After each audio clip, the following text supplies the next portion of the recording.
I had never done some of the dumb things I did growing up. I wish I had never obeyed Satan in some of the things. I wish I had not sinned in some areas in my life. That's why we preach the way we do. Not because we're perfect and trying to bash you across the head. We preach this way because we're trying to warn young men and young women around the world not to mess up with Satan. Because every time you follow Satan's voice, he is killing, he is stealing something, he is killing something, and he's destroying something in your life. My wife and I, we can tell you, we thank God we're here today. You see us here, we are miracles. What is the miracle? Jesus saved us just in time before Satan destroyed us. If it wasn't for the hand of God on our life, we would have been destroyed. Listen to me, people of God around the world. The thief cometh not, only thing Satan come to do is steal, to kill, and destroy. That's all his purpose is. There's no goodness in Satan. There's no goodness in being in Satan's kingdom. There's no goodness in serving him. People say, well, I'm not serving Satan. If you're serving Jesus, you're serving Satan.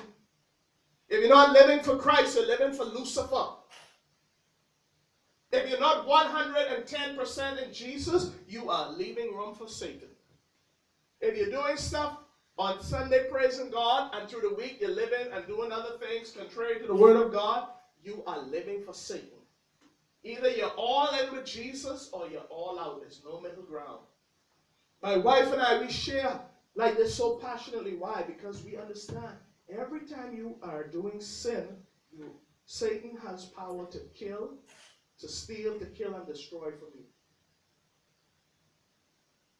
What does he come to steal? First of all, he comes to steal your joy. He comes to steal your peace.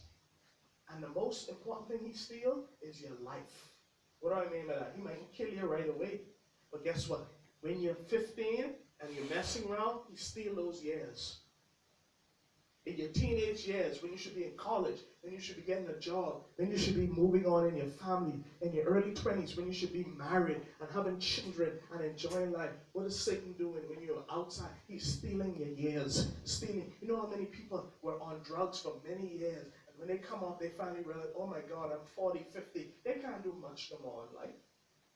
You know how many people live and slept around, and then one day woke up with AIDS and realized their life, they can't do much now. Or incurable disease. He steals their life. He steals, and now they are in pain. They got an incurable disease. They're going to be going to doctors and getting medicine. They lay up sick most days. They lay up in hospital most days. They can't fulfill their purpose. What is he after? Stealing your purpose. What is he after? Stealing your joy. What is he after? Stealing your good name. Young man who should have been fathers and husbands and having houses and cars and careers and dressing good. Where are they now? Prison. Young men in prison. You know why? Because Satan stole their life. Some of them got maximum years. Some of them got lifelong sentences. They got life in the pen. You know what? 10, 15, 20 years. They ain't going to see this part of life no more. They locked down for life.